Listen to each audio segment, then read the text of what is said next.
Letitia's facing indictment number 2. Maybe Pam hasn't realized it yet because she's going to whisper all these sweet nothings about appeals and try and jam the news cycle with appeals. But the answer on this one is you go back for round 2 with Letitia James and you file another indictment. You get another indictment. Again, this was a decision that was released without prejudice, meaning they can go back. They can appeal.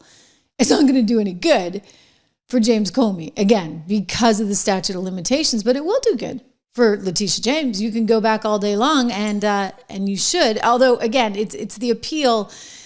You know, in this case, they're going to be able to somehow either get another indictment or appeal this, wait for the quote-unquote legit U.S. attorney to come in. And again, the U.S. attorney, I'm sorry, guys, this is the rule. You know, I don't make it up. This is the law.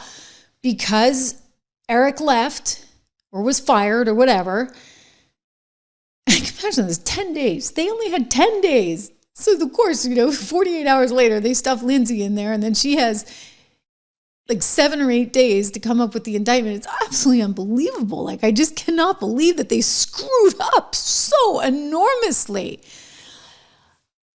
Anyway, they can go back with Letitia, and I just would ask that they get good people. I mean, look, Harmeet is good. If she's up for it, Harmeet is a good lawyer.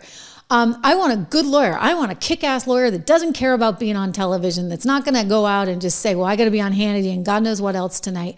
I want a real lawyer that knows how to manage people.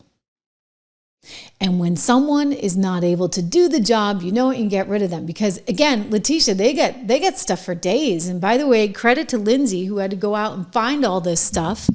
They've got the principal residence that she declared. Oh no, that's just an error. That was the power of attorney error. We already explained that, says Letitia. Here's the second home rider. Wow. Apparently, she said she was going to occupy it as her like primary vacation residence, and she might rent it out like a little bit here and there, but it was actually going to be primarily occupied by her. Well, that wasn't the case because the electricity bills alone were registered to somebody else. And then I've showed you guys this, the insurance documents that came out. This is courtesy of Lindsay. This is Government Exhibit 6. They found that she checked off the months that she was going to be there and that she was going to be living there, but it turns out that she wasn't living there. The nieces were living there. Oh, and on top of it, Mike Davis, who's a former attorney for the president, said it's worth knowing that she came out and said that the house was actually going to be just occupied by a single adult, which would have been her, but no children. It turns out it was actually her niece and the niece's 3 children. This is one of the houses in question. So it's like they had a little family compound there in Norfolk, Virginia. Letitia James, who did everything in her power to destroy the president, who tried to actually bankrupt him, accusing him of some version of mortgage fraud because he valued his property. How dare he value it himself at a number she felt was unjust because she felt it was worth $18 million, Mar-a-Lago. I mean, she's such an idiot, for goodness sakes. Now she thinks she's like a real estate investor. She's going to value properties. And oh my gosh, it was only worth $18 million. How dare he get a loan from Deutsche Bank for more than that? Letitia, I would have bought it for $18 million. You clearly, you and your little $100,000 properties there, I don't think that you really understand what oceanfront at Mar-a-Lago is really worth. We all collectively, guys, together, we would have pitched in and done a GoFundMe. We could have bought it for $18 million. Gosh, this lady. And to think that she was out there ready, willing, and able, chomping at the bit, actually. I'll never forget this day or this report on ABC News where she was promising if she had to go in and take Trump Tower, she would. 4 days after a judge ordered Donald Trump to pay $355 million for a decade of fraud, New York Attorney General Letitia James says she's prepared to do everything she can to make sure the former president pays his fine, including, she told us, seizing the buildings that bear his name. If he does not have funds to pay off the judgment, then we will seek, judgment enforcement mechanisms in court, and we will ask the judge to seize his assets. Bye. just got a friend is a Newsmax anchor, was calling me literally in the middle. I said, I'm live on the air. And you guys caught me. This is what makes it fun, right? This is what makes this whole thing so different from all that scripted TV. And hopefully you are subscribing because you like the transparency and all the good stuff. Often you see me during the sound bites. That one, I was getting a phone call. Oh, now I'm going to drop my phone. Anyway, so hopefully everything's okay with my friend. I will tell you this, Letitia James deserves everything that's coming her way. And the one good thing about this whole, Comey, that makes me sick to my stomach. That makes me unbelievably angry because it's like one of those errors that's so avoidable and so frustrating when they make something like that. But I will tell you that they can still go back and they can get Letitia James, and I think they will. And so part of this is making sure that you have the right team, that you get the right person in. I don't know if it's Andrew Bailey. I like the military experience because that means that, he's by the book. I like that he's already at the FBI. So he has a good working relationship, I would assume, with Dan and with Cash. And the funny thing is, the idea that somehow, some way, you had MSNBC reporting that Cash Patel was out while I'm reporting what I think. And again, I'm deliberately not like over-sourcing this because this is, we're seeing rumblings online. We're seeing even the commentary from you guys. I'm telling you what is totally logical, all right? Like, I don't even want to pollute it with what anybody is thinking. I am telling you what I would do, and I'm telling you what I think the president should do because he's a nice guy. Like, he can be a softie, okay? He really is a nice guy. And he likes Pam. But you can't have a situation where your team is dropping the ball this badly. It is a team, and the whole country is on his side, and we need someone for us. Adriana Valentino writing that she doesn't have, you don't think she has good intentions. I've seen that from some of you guys. I've seen that from some of you. I do think, I know that some people think that that this was all deliberate. I don't think so. I think she's just incompetent. I'd like to say she's a brilliant badass and she had this whole thing wired. No, it's pure incompetency. Really. There is incompetency, and it often exists within political circles. I remember when I was first at Fox during 2016, and I actually hosted one of the first presidential debates. Remember how big they were, that we had so many candidates? So I was actually anchoring. Well, I anchored two of them. And so I had a lot of the candidates on my show from time to time.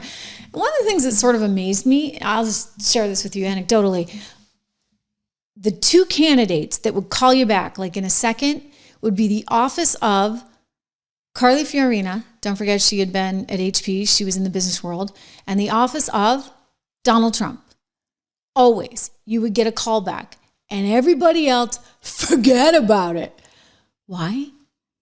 Because they came from the world of politics. And I wasn't used to that because, you see, I've been a business reporter my whole career. And I'm like, I don't get this. These people don't call you back. Like, I'm chasing down Ted Cruz. I had to go, finally, you know where I went? I went to the head of his finance committee. Again, dealing with people in business, because people in business get, you know what, done. And people in politics, they don't. No joke. There's an incompetency that's actually quite extraordinary. The swamp is serious. And so this incompetency, in my estimation, just breeds throughout. And so I don't want a politician there. I want a real lawyer, like a good lawyer. I want somebody who's going to get stuff done. I would say the one thing against Andrew is that he was the AG in Missouri. So again, politics, I don't love it, but he was in the military. So that's good. That's the other thing. Like, anybody in the military, they call you back too. It's the people in politics that just have their you know what up there, you know what. They just don't know the time of day. And so I consider this a massive failure, and they've got to make a change, and it's got to happen fast because we got a lot hanging out there that we just do. I mean, here's, let's go back to Andrew McCarthy. He was on Fox trying to explain this to the morning anchor on Fox. And he was like, look, this is not good. This is like a week before it all went down. And I was kind of hoping and praying, okay, well, maybe they can go back and this appeal and this and that. Let me just tell you, I've done a lot of exhaustive research over this, over the last, say, 36 hours since the whole thing broke. Not happening. I mean, they can go back for an appeal. The appeal will get shut down. So thanks again for nothing. Here's Andrew. And this really isn't any fault of Lindsay Halligan's. The statute that she was appointed as interim U.S. attorney under allows the president or through the attorney general to appoint an interim U.S. attorney for 120 days. And by the time Halligan got the job, her predecessor, Eric Siebert, had already served the 120 days. So they have a good argument that she's probably not qualified under that statute. So what's the pushback then? Take her side. Well, I think the pushback is what the Attorney General and the Justice Department want to argue is that authority to prosecute in the United States comes not from the district U.S. attorney, but from the Justice Department and the Attorney General. So in order to try to firm this up, what Attorney General Bondi did was appoint Halligan as a special attorney and say that that was effective as of 3 days before Comey was indicted. The problem is she didn't do it till October 31st, and she's trying to backdate it, and I don't know if that's going to work with the court. All right, so what would the move would be, okay, we'll get another attorney. Is that correct? Is that it? Is that one way to fix it? What could happen, this could be much ado about nothing because they could disqualify her, but there's another statute that says the government would have then 6 months to bring a new indictment. Okay, so you get the 6 months for the new indictment. There's a statute of limitations. Okay, that's the problem. Okay, that again is the problem. Fine for Letitia. You go after Letitia all day long. But you bombed. Okay? Bondi bombed. Bombshell. Bondi bombed. And so here we are.